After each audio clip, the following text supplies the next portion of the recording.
Hello welcome back. आज हम यहाँ पढ़ने जा रहे हैं फलन। फलन मतलब क्या होता है, जब दो राशियाँ इस प्रकार हों कि उनमें से एक के मान परिवर्तन करने पर दूसरा आपका परिवर्तन हो तो उसको रिलेटेड, मतलब वो एक दूसरे से रिलेटेड है। जैसे कि आप ये जानते हैं y बराबर 2x प्लस कितना होगा 1। अगर मैं यहाँ से आपका कुछ मान रखते जाता हूँ तो उसका मान बदलते जाएगा। अगर x बराबर मैं 0 रखूँ तो y बराबर 1 होगा। x बराबर में अगर 1 रखूँ तो y बराबर कितना होगा 2 गुणा 1 मतलब कितना होगा 3। तो इस प्रकार से ये आपका क्या होता है, फलन होता है ना। तो यहाँ फलन को y बराबर fx से लिखते हैं। अगर a वृत्त का क्षेत्रफल है तो त्रिज्या आपका क्या हो जाएगा, वृत्त की त्रिज्या r का फलन होगा। मतलब इसको ऐसा भी लिख सकते हो कि एफ आर बराबर क्या होगा पाई आर स्क्वायर। मतलब r के मान को बदलोगे तो उसका क्षेत्रफल, इसी को a भी कहा जाता है, a equals to F R square ऐसा बोलेंगे। तो ये होता है आपका फलन। अब है प्रतिचित्रण, किस चीज़ को बोलते हैं, है ना। तो प्रतिचित्रण मतलब क्या होगा, यदि किसी समुच्चय ए के प्रत्येक अवयव को किसी निर्दिष्ट नियम अथवा निर्देश के द्वारा बी के विशिष्ट या अद्वितीय अवयव संबंधित किया जाए तो इस नियम अथवा निर्देश को प्रतिचित्रण या फलन कहते हैं। वही है ना। मैंने आपको बताया कि यहाँ y में चेंज करोगे तो x में चेंज करोगे, 1 रखोगे तो 3 आया बाई द वे, 2 रखोगे तो यहाँ पे 5 आया बाई द वे। तो एक निर्दिष्ट आपका क्या हो जाएगा, यहाँ पे संबंधित होता है ना, विशिष्ट अवयव के साथ। तो इसे हम लोग क्या कहते हैं, फलन या प्रतिचित्रण। तो दोनों वही है ना। फलन की परिभाषा यहाँ पे देखिए, अगर हम लोग यहाँ एक को a बोलते हैं और एक को b बोलते हैं तो इस चीज़ से रिप्रेजेंट किया जाता है कि f जहाँ, इसको बोला जाता है जहाँ a टेंस टू b पढ़ा जाता है, टेंस टू b। मतलब यहाँ पे a का जितना भी हम small a small b small c रखते हैं तो b भी उससे रिलेटेड होगा, 1 2 3 4 जो भी है। तो ये यहाँ पे क्या हो जाएगा, इस चीज़ को आपका फलन या मतलब दर्शाया जो जाता है f जहाँ a टेंस टू b कहा जाता है। अब देखिए इसी में चीज़ में आपका आता है एक प्रांत और सहप्रांत तथा परिसर। तो देखिए प्रांत तथा सहप्रांत तथा परिसर मतलब क्या चीज़ होता है।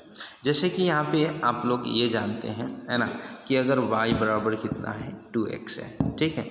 तो y बराबर 2x है तो यहाँ पे मैं क्या कर सकता हूँ, यहाँ x का मान रखूँगा तो y का मान आएगा, 0 रखूँगा तो 0 आएगा, 1 रखूँगा तो 2 आएगा, 2 रखूँगा तो आपका 4 आएगा। तो यहाँ पे क्या हो जाएगा, जो जिस चीज़ को रखते हैं, जितना हम मान रखते हैं, इस चीज़ को आप रख रहे हैं, है ना, तो इस चीज़ को आपका क्या कहा जाता है, प्रांत कहा जाता है ना। इसे जो मान रखा जाता है उसको प्रांत बोला जाता है और जो आता है उसे हम लोग क्या बोलते हैं, आपका सह प्रांत बोला जाता है, ठीक है। तो प्रांत और आपका क्या होता है, सह प्रांत, ठीक। तो प्रांत मतलब जो मान रखना है उसे, और जो मिलता रहता है उसे सह प्रांत आपका कहा जाता है, ठीक है। इसको डोमेन भी कहा जाता है, प्रांत को इंग्लिश में आपका डोमेन कहा जाता है, ठीक है। और इसको आपका क्या कहा जाता है, को डोमेन आपका कहा जाता है, ठीक है। तो जो मान रखेंगे वो आपका प्रांत और जो मिलेगा वो आपका सह प्रांत यहाँ पे होगा। तो यहाँ जैसे आप लोग यहाँ नीचे देख रहे हैं, इसके मान को रखेंगे तो इसके लिए क्या क्या मान आएगा। तो यहाँ पे क्या होगा, ए जो होगा वो डोमेन होगा, बी आपका को डोमेन होगा। तो ए देखिए यहाँ पे जो मान रख रहे हैं, उल्टा पुल्टा भी बोल सकते हैं, मैं इधर से रखता था इधर आता था, तो उस चीज़ को हम लोग आपका डोमेन कहा जाता है। आगे कुछ चीज़ें हैं, उन चीज़ों को आपको समझने की ज़रूरत है। विभिन्न प्रकार के फलन हैं, आज मैं कोई प्रश्नावली नहीं पढ़ाऊँगा, अभी फलन के बारे में बताऊँगा। तो यहाँ पे होता है सबसे पहले अचर फलन। यदि k निश्चित वास्तविक संख्या है तो वास्तविक संख्या x के संगत जो संख्या k है निर्दिष्ट अचर, अचर मतलब जिसका मान नहीं बदलता। मतलब यहाँ पे देखो fx बराबर, अगर यहाँ पे मैं 5 रख देता हूँ, ठीक है, तो f अगर मैं x की जगह 1 रखूँ तो भी 5 आएगा, ठीक है, क्योंकि x यहाँ पे है नहीं। या फिर आप बोलोगे कि है बोलने से मतलब मैं इस चीज़ को ऐसा भी कर सकता हूँ, 5x का घात 0, क्योंकि 5x का घात 0 मतलब 1 होता है और किसी भी चीज़ का जो घात होता है उसका मान 1 होता है। मतलब यहाँ 1 रखोगे तो भी 5 आएगा, 2 रखोगे तो भी 5 आएगा, 3 रखोगे तो भी 5 आएगा। मतलब वह हमेशा क्या होगा, एक अचर फलन है। तो यहाँ से इसका जो प्रांत है, मतलब प्रांत किसको बोलते हैं? जो रखते हैं वो प्रांत है। तो प्रांत आप धन ऋण कुछ भी रख सकते हो, लेकिन उसका जो सहप्रांत या फिर जो परिसर होगा वह कितना होगा? के, मतलब वो हमेशा के ही आएगा। तो इस प्रकार से ये होता है ना। इसका ग्राफ भी यहाँ पे आपका दे रखा है कि हम लोग इसमें के का वैल्यू को जैसे जैसे बढ़ाते जाएंगे ये कांस्टेंट रहेगा। अगर 5 है तो 5 पर रहेगा, 6 है तो 6 पर, तो यहाँ जितना बढ़ाते जाओगे वह उतना ही होगा। आगे यहाँ पे तत्समक फलन आइडेंटिटी फंक्शन कहा जाता है।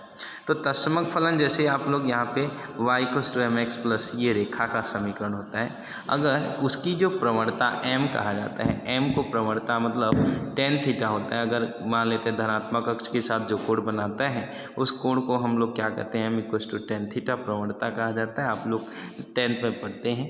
तो यहाँ से अगर प्रवणता 1 है तो उसे तत्समक फलन आपका कहा जाता है। तो 45 अंश का कोण बनाना चाहिए, तो 45 तो tan 45 का वैल्यू कितना बोलो? 1, तो m = कितना होना चाहिए? 1। तो इससे आपका तत्समक फलन कहा जाता है।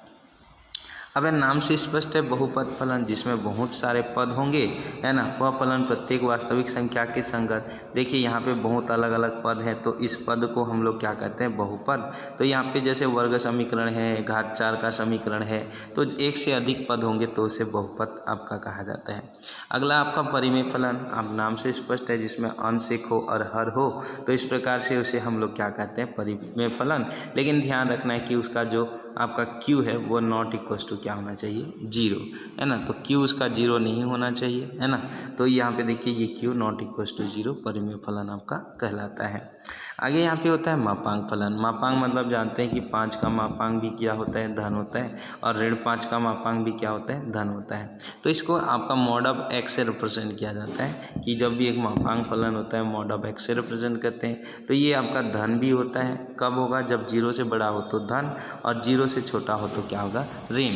तो इस प्रकार से इसका कोई भी मान रख लेंगे तो हालांकि वो धन ही आता है। तो यहाँ पे बोल रहा है कि इसका जो प्रांत होगा, मतलब मैं क्या रख सकता हूँ यहाँ पे? x की जगह कुछ भी रख सकता हूँ। तो कुछ भी रख सकता हूँ मतलब वास्तविक संख्या। तो वास्तविक संख्या किसको बोलते हैं? धन वाली संख्या को, ऋण वाली संख्या को वास्तविक बोलते हैं। हाँ, एक चीज़ मैं बताना चाहूँगा कि अवास्तविक संख्या क्या है।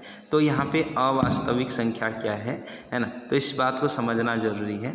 तो अवास्तविक संख्या तब होता है जब कहीं पे वर्गमूल में माइनस आ जाए, तो ये आपका नहीं बन पाता है। 36 होता तो 6 होता है, ऋण 36 है तो ये अवास्तविक है। और किसी का बटे 0 आ जाता है तो अनंत आता है, तो ये भी क्या है? अपरिभाषित या अवास्तविक है। तो बाकी जितने भी संख्या होते हैं, चाहे परिमेय हो या फिर आपका क्या होगा, कोई भी संख्या होगा, वह वास्तविक संख्या में आता है। ठीक है। तो इस प्रकार से इसका जो ग्राफ है वो धनात्मक क्लेश डायरेक्शन में, ऋणात्मक क्लेश डायरेक्शन में, है ना। जैसे ही ऋण बताते जाएंगे तो यहाँ पे क्या होगा? इसका मान धन आते जाएगा। ठीक, एक्चुअली यहाँ पे ये x में ऋण होगा तो y में भी क्या होगा? धन होगा, और x में इधर धन होगा तो भी y में क्या होगा? धन होगा। तो मापांक का मतलब ये है कि ऋण 2 का मापांक धन होता है और धन का भी धन ही होता है। तो इस प्रकार ये मापांक आपका फलन होता है। अब यहाँ पे ध्यान से थोड़ा समझिएगा कि सिग्नम फलन क्या चीज़ होता है।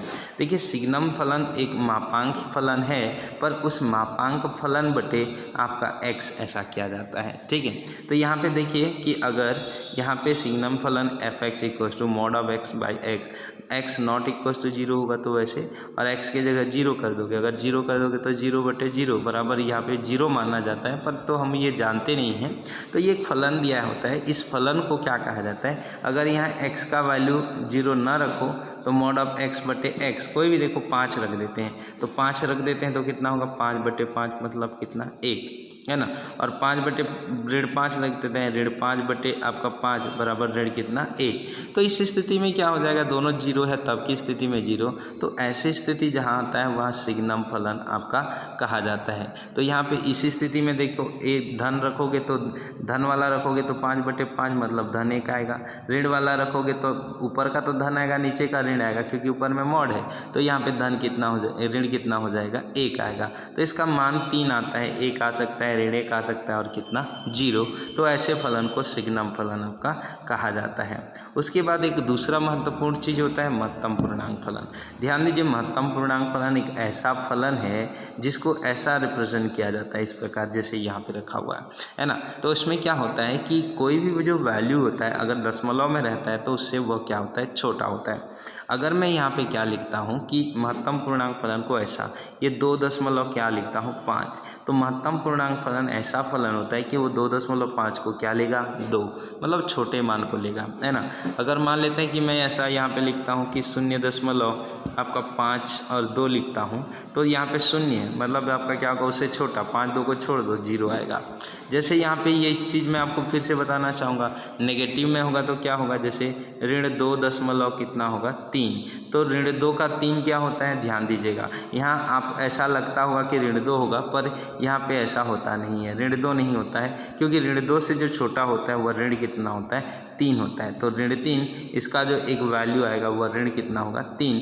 क्यों ऋण 3 होगा, क्योंकि उससे वह छोटा होगा, ऋणात्मक में उल्टा होता है। तो ये महत्तम पूर्णांक फलन आपका होता है। तो यहाँ पे ये बोल रहे हैं कि इसमें x का जो मान है वह x के बराबर या x से क्या होता है, छोटा होता है। तो यहाँ से उससे छोटा होगा तो इसे हम लोग महत्तम पूर्णांक फलन कहते हैं। तो ये हो जाता है महत्तम पूर्णांक फलन, काफ़ी इंपॉर्टेंट है ना। तो अब यहाँ से आपका आता है वर्गमूल फलन। वर्गमूल फलन मतलब x का कोई भी अंडर रूट के फॉर्म में हो तो उसे हम लोग वर्गमूल बोलते हैं। जैसे उसका घात कितना है, वर्गमूल का मतलब समझते हैं ना, 1 कितना हो जाएगा, 2 हो जाएगा। तो इस प्रकार ये वर्गमूल फलन आपका होता है ना। यहाँ पे एक चीज़ होता है कि इसमें ऋण नहीं रख सकते, उसका डोमेन में ऋण, क्योंकि ऋण आपका अगर ऋण 5 रख दिए तो ये हल होगा नहीं, है ना। अगला है चरघातांकीय फलन। चरघातांकीय मतलब मैं आपको हमेशा बोला हूँ कि अगर अचर के घात में चर होता है तो उसको चरघातांकीय, और चर के घात में अचर होगा तो उसको बीजगणित। जैसे x चर है, घात 5 कर देते हैं। तो इस प्रकार से आपका चरघातांकीय यहाँ पे आपको फलन f(x = e का घात x) से आपको मिल जाएगा, ठीक है। तो इस प्रकार से अगर हम लोग लॉग लेते हैं इस चरघातांकी में तो x बराबर log y आपका यहाँ पे होता है, ये लॉग लिया जाएगा। तो यहाँ पे जैसे आप लोग ये y बराबर अगर e का घात x करते हैं तो लॉग लेंगे तो लॉग आपका क्या हो जाएगा, y बराबर कितना हो जाएगा, बराबर x आ जाएगा, है ना। तो वहाँ पे एक्चुअली क्या होगा, log e × x होगा, तो x सामने आ जाएगा और log e का जो वैल्यू होता है वो 1 होता है। तो इस हिसाब से वहाँ पे आपका नाम समझना है कि चरघातांकी है ना। फिर होता है लघुगणक। लघुगणकीय फलन में क्या होगा, आप बता चुका हूँ मैं, इससे पहले टॉपिक लॉग के फॉर्म में होगा, है ना। तो लॉग के फॉर्म में है लघुगणक। हम जानते हैं लॉग परिभाषित नहीं है, तो यहाँ पे बोलता है कि जब x = 0 या ऋणात्मक होता है, इस स्थिति में परिभाषित नहीं होता। लॉग का मान धन में आपका हमेशा आता है। तो लघुगणकीय फलन का प्रांत धनात्मक संख्याओं का समुच्चय होगा, मतलब इसका आंसर जो होता है हमेशा धन में आएगा, तो इसका समुच्चय धनात्मक होगा। तो इस प्रकार से समुच्चय आपका धनात्मक आपका यहाँ मान हमको उसमें रखना है। नाम से स्पष्ट है कि अगला व्युत्क्रम। व्युत्क्रम मतलब 1/x। देखिए यहाँ पे देखो 0 नहीं होना चाहिए, अगर 0 हो जाएगा तो वो फलन क्या होगा, बोलिए अनंत परिभाषित हो जाएगा। तो ये f(x = 1) कितना होगा, x हो जाएगा। तो यहाँ से आपका इसमें क्या हो जाएगा कि हम वहाँ पे जो परिसर होगा, आपका डोमेन तो कुछ भी रख सकते हैं, कुछ भी रख सकते हैं, आप धन भी रख सकते हो, ऋण भी रख सकते हो, लेकिन ये है कि यहाँ पे एक चीज़ नहीं रख सकते। 1/x है मतलब वहाँ पे 0 को छोड़कर, तो उसका डोमेन भी 0 को छोड़कर और उसका रेंज भी 0 को छोड़कर, मतलब ऐसा कुछ भी मान रखो कि उसका मान 0 आएगा। जैसे 1 रखूँगा तो 1 आएगा, है ना। तो यहाँ पे परिसर बोलता है कि r यहाँ पे हो जाएगा। तो परिसर का अर्थ ये है कि जहाँ तक जैसे आप मान रखते हैं उसके लिए, तो वो आपका धनात्मक आएगा कि ऋणात्मक आएगा, वो उसका परिसर होगा। नेक्स्ट है आपका आवर्ती फलन। आवर्ती फलन किस चीज़ को बोलते हैं कि यदि किसी फलन का प्रत्येक आपका जो होता है x धन और t धन x के लिए वही होगा तो उसे हम आवर्ती फलन कहते हैं। देखिए यहाँ पे क्या करते हैं कि f(x = cos x) एक आवर्ती फलन है, ठीक। तो आवर्ती फलन मतलब क्या हो जाएगा, जो बार बार वही आए उसे हम लोग क्या करते हैं, आवर्ती। जैसे आप लोग cos का एक राउंड के बाद फिर दूसरे राउंड से उसका मान पुनः वही आता है। यहाँ पे क्या हो जाएगा, cos 0 का वैल्यू 1 होता है, इसका वैल्यू 0 होता है, फिर यहाँ पे क्या होगा, ऋण 1 होगा, फिर यहाँ पे ऐसा मतलब ये 0 हो जाएगा, है ना। तो यहाँ से आपका क्या होगा, ऋण 1 होगा। तो यह जितना दूर तक ये आना जाना करता रहता है वो आवर्ती फलन आपका कहलाता है। तो इस प्रकार से ये आपका क्या हो जाएगा, आपका आवर्ती फलन है। अगला है सम फलन, सम और विषम होता है ना। तो सम फलन में x की जगह माइनस एक्स, जैसे एफ एक्स बराबर क्या करते हैं एक्स स्क्वायर है, तो अब यहाँ से माइनस एक्स स्क्वायर रख, एक्स की जगह माइनस एक्स करोगे तो माइनस एक्स करोगे तो भी एक्स स्क्वायर आएगा, तो धन आया, तो धन आया मतलब वो एक सम फलन है। अगर ये ऋण आता तो वो आपका क्या होगा विषम फलन। तो इतने आपके क्या होते हैं आपका फलन यहाँ पे होता है। अब देखिए एक क्वेश्चन आपको यहाँ पे मैं बताता हूँ, है ना। बोलता है कि एफ एक्स बराबर √x-3, ये क्या फलन है, वर्गमूल फलन है।